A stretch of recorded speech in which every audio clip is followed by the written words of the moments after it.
बोला श्री कृष्ण भगवान की जय हो। श्रीमद् भागवत महापुराण की जय। श्रीमद् भागवत महापुराण में 16वां अध्याय कालिया नाग का उद्धार। श्री सुखदेव जी ने कहा, परीक्षित, भगवान श्री कृष्ण ने तत्काल जान लिया कि महाविषधर कालिया नाग ने यमुना के जल को दूषित कर दिया है। यमुना के जल को दूषित होने से बचाने और उसे शुद्ध करने के लिए इस विषधर को यहाँ से निकालना होगा। उस स्थान पर कालिया नाग का एक कुंड था।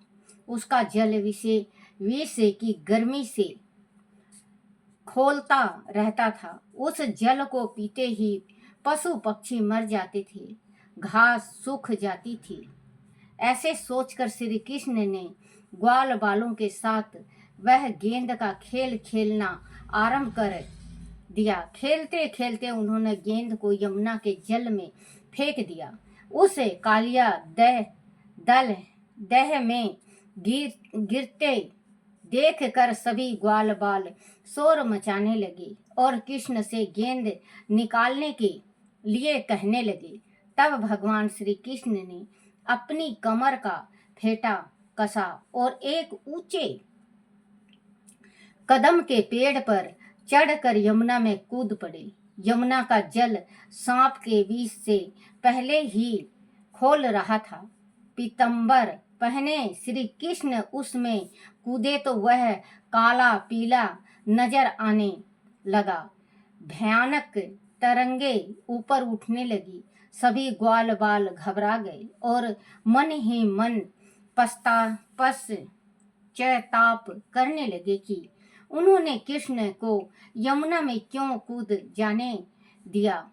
परीक्षित, जब कूद कर श्री कृष्ण नीचे तल में कुंडली मारे बैठे कालिया नाग के सामने जा पहुंचे और उसे युद्ध के लिए ललकारा।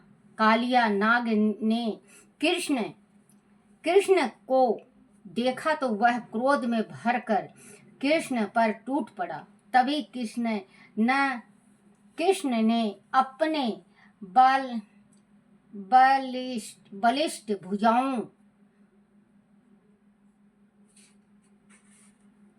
बलिष्ठ भुजाओं में उसे लपेटकर इधर उधर पटकना आरंभ कर दिया। दोनों के द्वंद्व युद्ध के कारण यमुना का जल तीव्र गति से उछलने लगा। तब कालिया नाग ने देखा कि यह बालक उससे जरा भी भयभीत नहीं हो रहा है, तो वह और भी जोर से फुफकारे मारने लगा।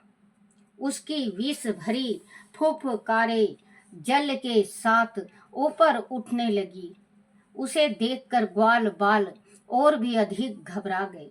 उधर ब्रज में अनेक अपशगुन होने लगे। आज श्री कृष्ण बलराम जी के बिना ही वन में अकेले गए हैं, कहीं वह विपत्ति में ना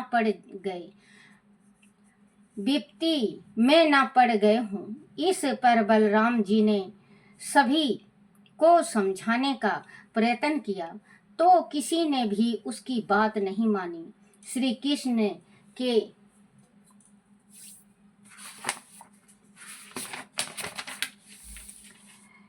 बिना वह ब्रज की कल्पना भी नहीं कर सकते थे। वह सभी अपनी अपनी लाठियां लेकर वन की ओर चल दिए।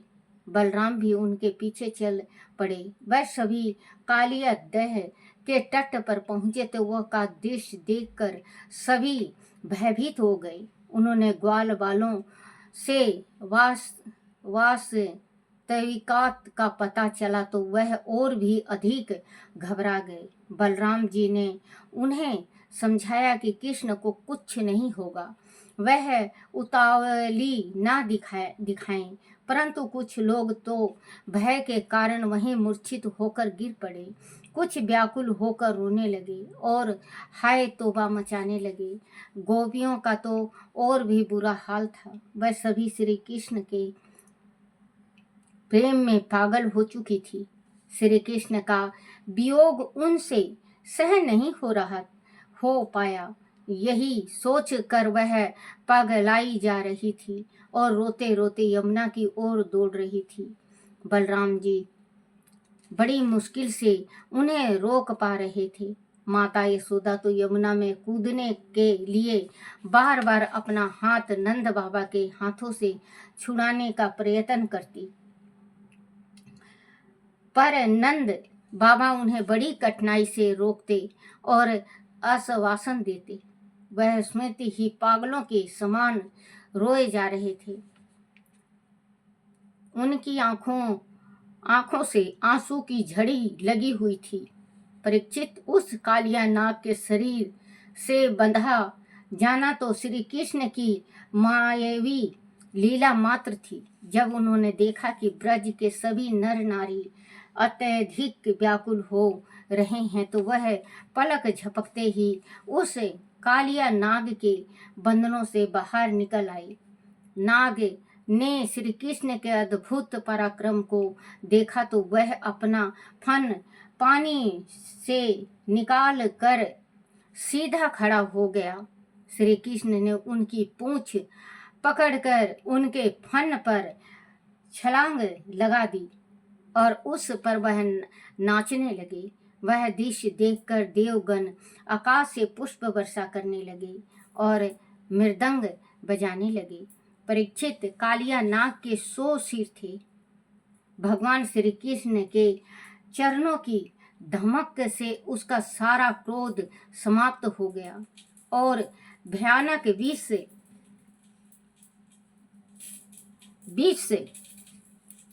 बह गया। उसकी जीवनी शक्ति छीन होने लगी। वह अपने मुखों और नथुनों से रक्त गिराने लगा।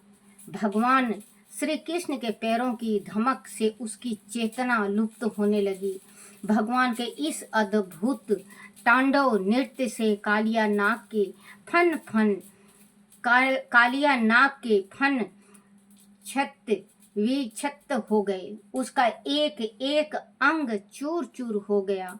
तभी उसने अपने आप को भगवान श्री कृष्ण की शरण में सौंप दिया। उसी समय कालिया नाग की स्त्रियां ने जल से बाहर सिर निकाल कर भगवान से अपने पति की रक्षा के लिए प्रार्थना की। उन्होंने कहा, हे प्रभु, आपका यह अवतार ही दुष्टों को दंड देने के लिए हुआ है, इसीलिए इस अपराधी को दंड देना आपके लिए उचित है। इस नाग के अपराधी होने में कोई संदेह नहीं है। यदि यह अपराधी ना होता तो इसे सर्प योनि ही क्यों मिलती।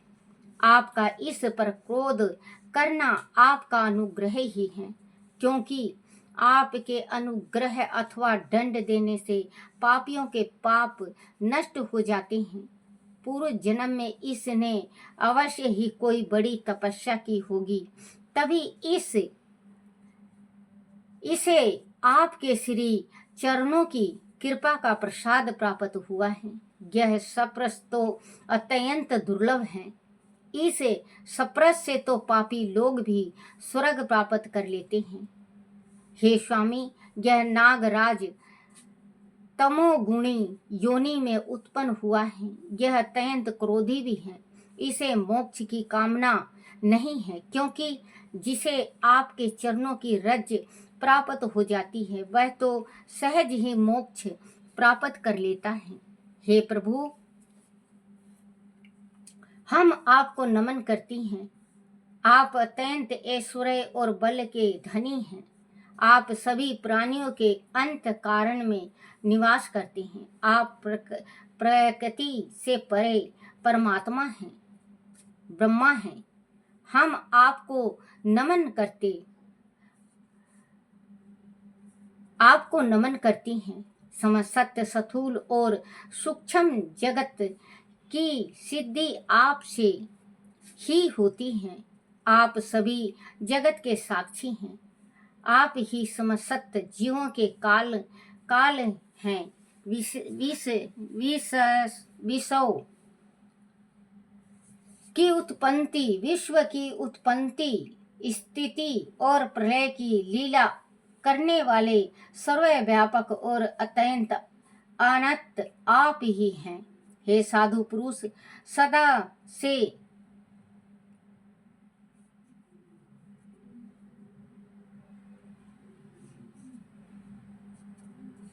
उत्पत्ति, स्थिति, प्रलय की लीला करने वाले सर्वव्यापक और अनंत आप ही हैं। आप सत्य संकल्प हैं। हम आपसे प्रार्थना करती हैं कि इस मूड को आप क्षमा कर दें। साधु पुरुष सदा सदा से ही अबलाओं पर दया करते हैं। अंत आप हमारे प्राण प्यारे पति देव को जीवन दान दीजिए। हम आपकी दासियां हैं, प्रभु हम पर कृपा कीजिए। परीक्षित, कालिया नाग की पत्नियों की प्रार्थना पर भगवान श्री कृष्ण ने दया करके कालिया नाग को छोड़ दिया। जब उसे कुछ चेतना आई तो वह शीश झुकाकर भगवान से बोला, हे नाथ, हम सर्प योनि में पड़कर जन्म से ही दुष्ट तमोगुणी और क्रोधी जीव हैं। प्रत्येक जीव के लिए अपना प्राकृतिक स्वभाव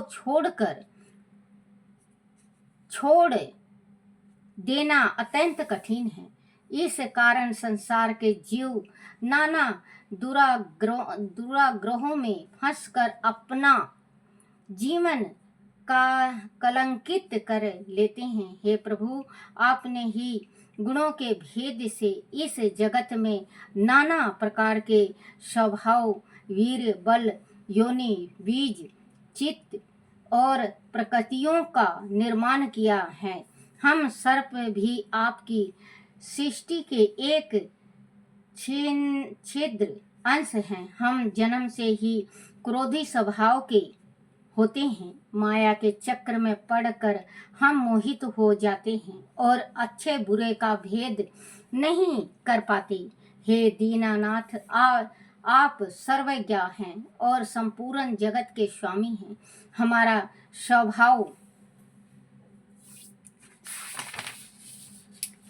स्वभाव भी आपके द्वारा ही निर्मित हुआ है। आप अपनी इच्छा से जैसा भी उचित समझें करें। हमें दंड दें अथवा कृपा करके छोड़ दें। परीक्षित, कालिया नाग द्वारा ऐसा कहने पर लीला पुरुषोत्तम भगवान श्री कृष्ण ने कहा, नागराज, मैं तुझे इस शर्त पर छोड़ता हूँ कि तू अब यहाँ नहीं रहेगा। तू अपनी स्त्रियों और बंधु बंधनाओं के साथ यह था शीघ्र समुद्र में चला जा, ताकि ब्रज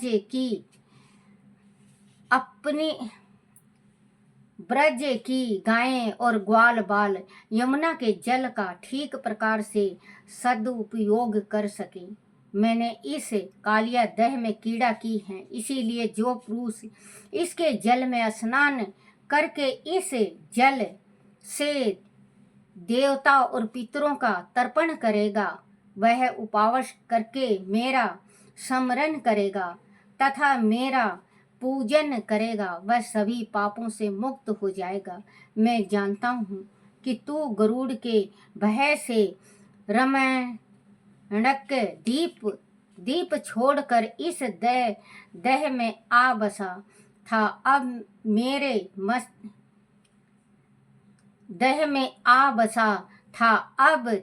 मस्तक पर मेरे चरण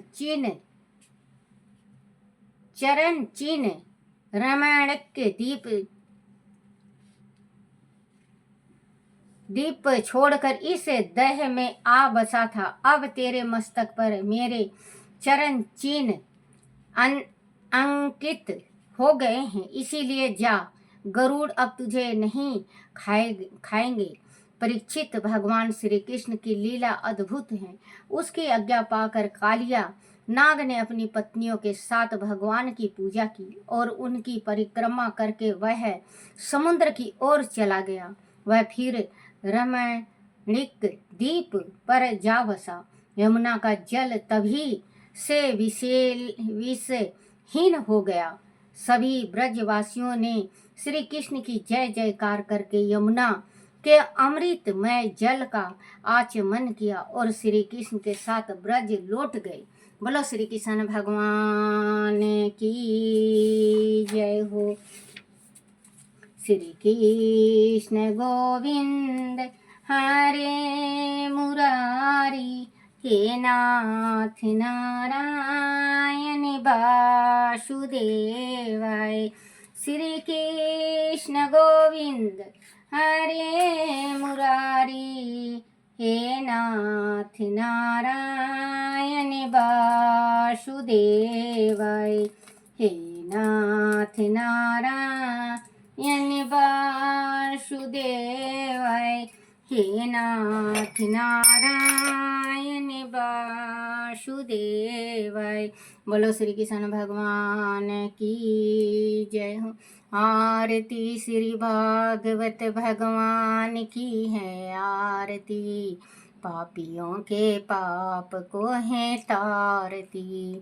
आरती श्री भागवत भगवान की है आरती, पापियों के पाप को है तारती। हे मेरे कन्हैया, बोलो श्री कृष्ण भगवान की जय हो। श्रीमद् भागवत महापुराण की जय। हे मेरे कान्हा, हे मेरे बंसी वाले, हे मेरे गिरधारी, मेरे से कोई भूल हो जाए, गलती हो जाए, टूटी रह जाए, मुझे क्षमा करना, क्षमा करना, क्षमा करना। बोलो श्री कृष्ण भगवान की जय हो। अपने अपने माता पिता की जय हो। अपने अपने गुरुदेव महाराज की जय हो। मेरे छोटे से लड्डू गोपाल की जय हो।